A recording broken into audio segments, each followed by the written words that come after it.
few questions I'm going to answer relating to getting there, so how you get there, safety, scooter hire, and budgeting for the trip. So there's 4 things I'm going to be covering off real quick.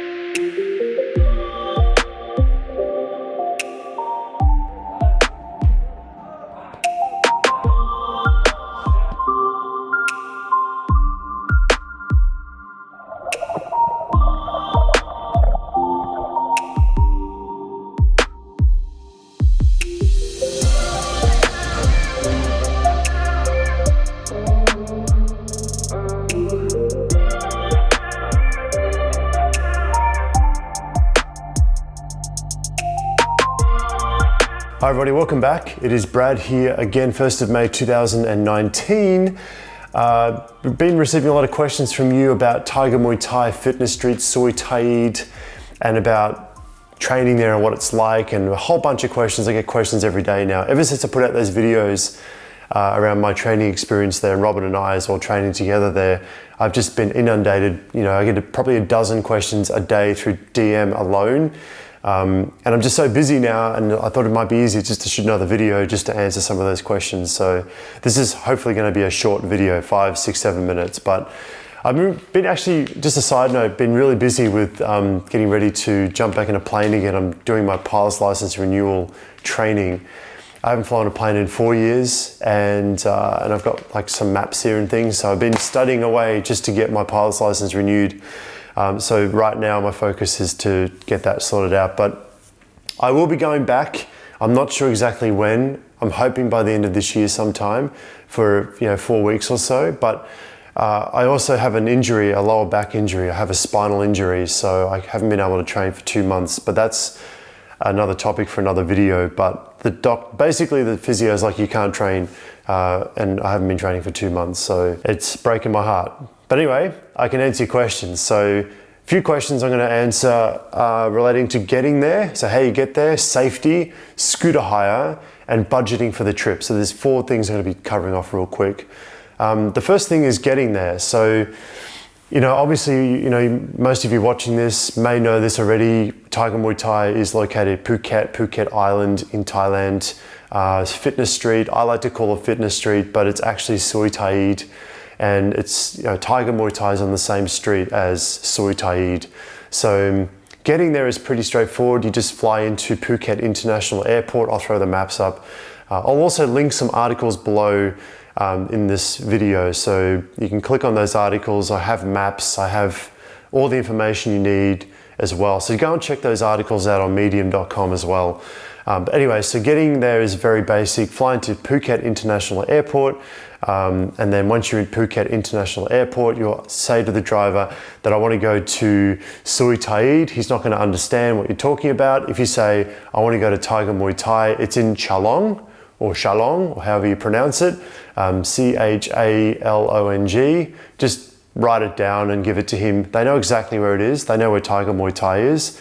Tiger Muay Thai is on the same street as all of the other fitness camps, or most of the other fitness camps in that area. So just make sure before you arrive, just take a little map with you, just like a printout from Google Maps, write it down, Tiger Muay Thai in Chalong, it's on Soi Taied, just give them the piece of paper, they'll take you straight there. Safety, there's no issues with safety whatsoever. A few solo travelers, a few of you guys solo traveling there. How quick is that? Mandy in the house. How you feeling, Mandy? Good. Refreshed Monday morning. Yeah. Pumped. What are you doing now? Do my little cardio workout. Right now? Right. Oh, well, now I'm talking to you. Afterwards? Afterwards, gonna do 5 rounds of skipping, 5-minute rounds.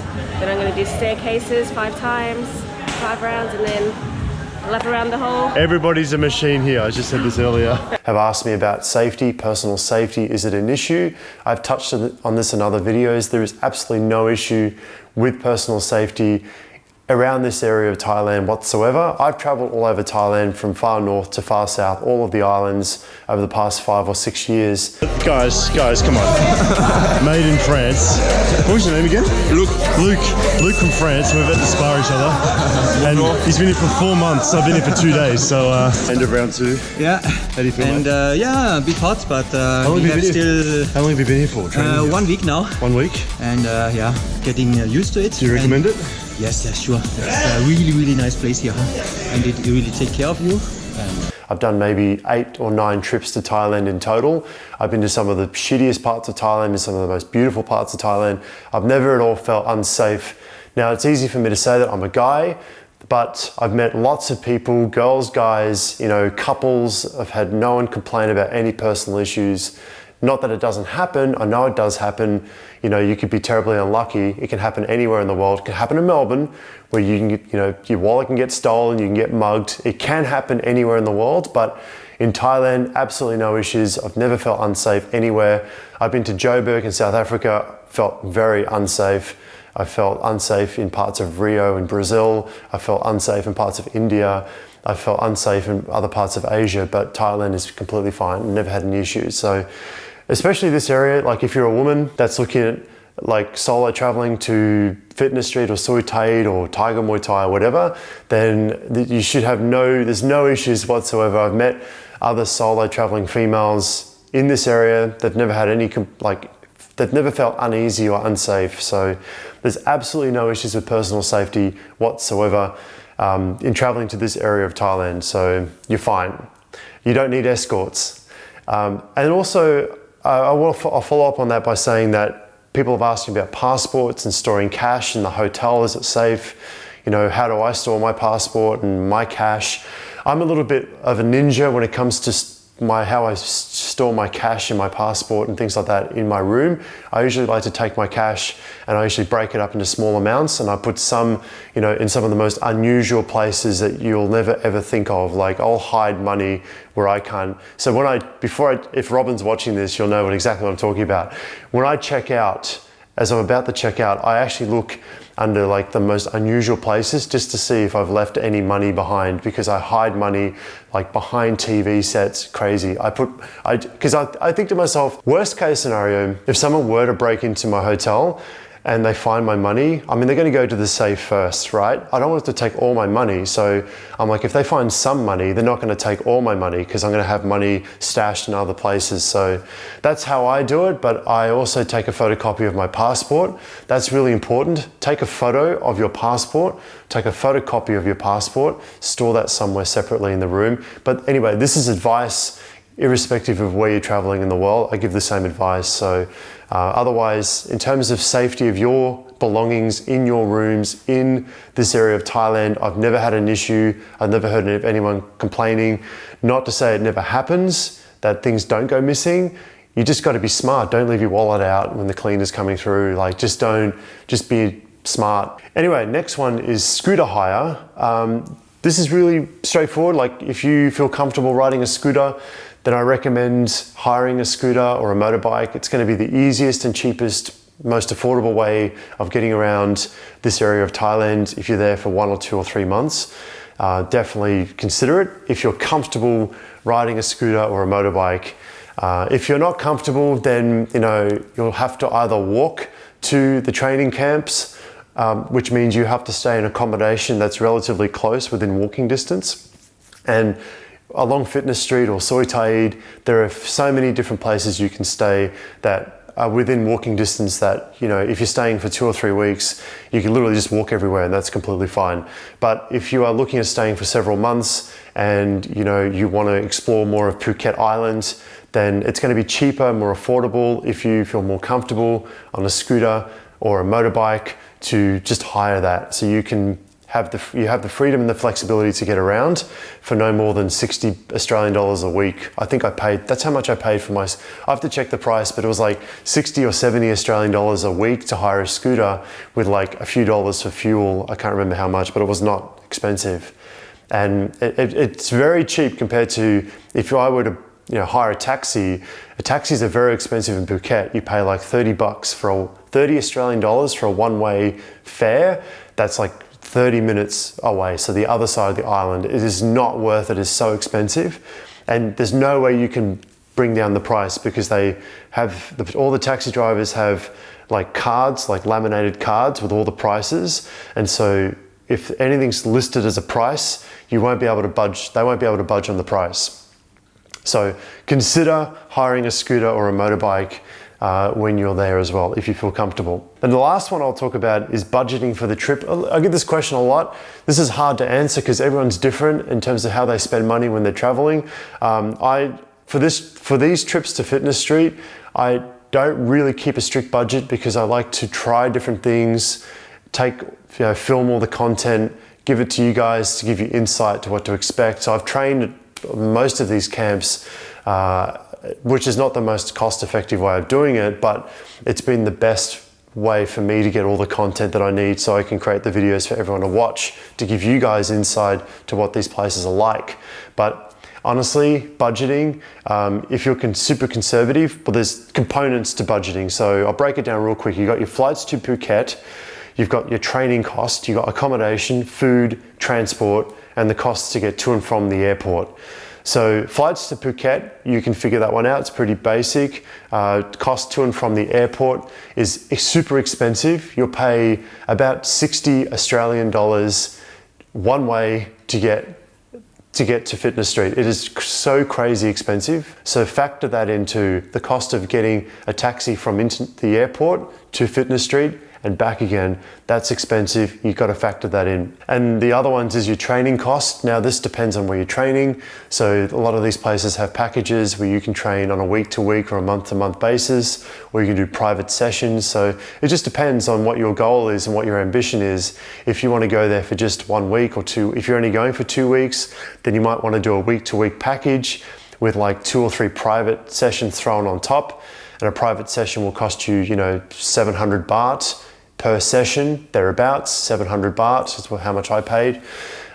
If you're there for a month or 2 or 3 months, then you'll go on a month-to-month package, and then maybe you'll have more privates. I don't know, depends on your ambition, but just go to their websites. These training camps, most of them have websites, and you can figure it out from there. So then you've got the accommodation component. Accommodation is broken up into short-term and long-term stay. I talk about this in other videos, but real quick, if you're looking at staying there for several months, then you want long-term accommodation, which is where you pay rent on a month-to-month basis. The best that I can come up with is about 15,000 baht per month. I'll link it up again. I've never stayed there, can't personally endorse it, but I've had friends that have stayed there they like the place.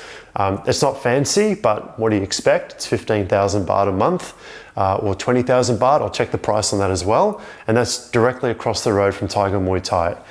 Then you've got short-term accommodation, and there's plenty of those options around. You just go to booking.com and just have a look around, and then you can work it out based on how long you're staying for. The next one is food. This is a common question I get in terms of budgeting. How much is food? To give you an idea, and by the way, in the articles that I link below, you'll see photos of all the menus, most of the menus with all the prices, and also photos of the food as well, just to give you an idea of the portion sizes and how much it costs for each of the portion sizes. It just depends, like how much you eat, and everyone's different, right? Some people are more fancy than others. I like to eat, I like saving money, so I like to go to Tony's restaurant, which is, very, very basic, bare bones, but he serves amazing food. Definitely go and check him out. It's on Fitness Street. The one I usually get is like it's a big piece of chicken, steamed chicken with steamed vegetables on the side. And I think there's salad on the side as well. And then I order a coconut, and then I have a shake. So all of that costs about 7 or 8 Australian dollars. And that's enough for me. It is day 4 of our trip here, Phuket, Thailand. Our training journey at Tiger Muay Thai. We're at a restaurant called Tony's Restaurant here right now. And it's about, thanks a lot. Look at that, check that out. That's papaya salad right there. Look how amazing that is. Anyway, so we just ordered all this food. Just show everybody, literally 490 baht or 590 baht, the whole thing, everything here, which is about 20 Australian dollars for all this food. I'll give you the breakdown, but all this food, literally, we just ordered this maybe like 10 minutes ago, 15 minutes ago. Grilled fish, sweet potato, we got coleslaw on the side, and if you look down here, we got chicken lard, or pork lard I think it is, which is like bits of chicken and soy sauce and shallots. Really, really amazing. If you ever come here, to Thailand, or if you ever come to Tiger Muay Thai and come to Tony's restaurant, this is all fresh, and the chicken is all like clean chicken, like just nice steamed piece of chicken, sweet potato. You just can't beat this. You can't get much better than this. So. You know, some guys need more, some guys maybe need less. I don't know. It just depends on who you are and how much you eat and how fancy you are. If you want to eat more Western type food, then it's going to cost you more. But typically, the way I've budgeted is that each of your protein shakes off the street, if you love protein shakes, cost around 80 baht each. So about $3 Australian, right? Per shake, $3.50, something like that. 3 of those, you know, 2 of those, you know, call it $7, you know, call it $10. Call it $10 a day in protein shakes. If you love your protein shakes, you have 3 of those a day off the street. If you have, you know, Tony's like twice a day or 3 times a day, depending on how you eat, if you don't have breakfast, I'll let you figure that out. But basically you might be paying anywhere from 10 to 15 Australian dollars for your mains from Tony's, maybe 20, and then $7 to $10 for your shakes. So call it 30 Australian dollars per day. I'm just thinking out loud here. It's 30 Australian dollars per day. There's a reasonable budget for food for someone who is eating normally, but maybe $40 a day. I don't know, but have a look at the links, look at the menus that I've included, and then you can figure it out for yourself. Yeah, if you have any questions, definitely shoot me a message. I apologize if I take sometimes a week to get back to people. I really do apologize. I have a lot going on. I'm trying to get my license renewed, but if you are looking at training there, send me a message. Let me know where you're from. Just introduce yourself, and I might be around the area when you decide to go. So I'm hoping to go back in end of the year sometime. So, but I don't know for sure because I've got to get my license sorted out first. Robin, if you're wondering where she is, she's back in South Africa. She's like wrapping up her life there. So she's in Cape Town at the moment. We're doing a long distance international relationship, which sucks. I don't like it. She doesn't like it. It's short term, but I won't see her for another 3 months. So it's really, really hard, but what can you do? It is what it is. I'm just got to put my head down, focus on this, try and get my back, try and fix my spine so I can train again. So anyway, yeah, where are you from and how long are you looking at going there for to Fitness Street? And yeah, I'm really curious to connect with some of you guys and maybe one day meet with you as well. So hope you enjoyed the video. Hope it's answered some of your questions. Otherwise, have an awesome day and happy 1st of May. See you guys.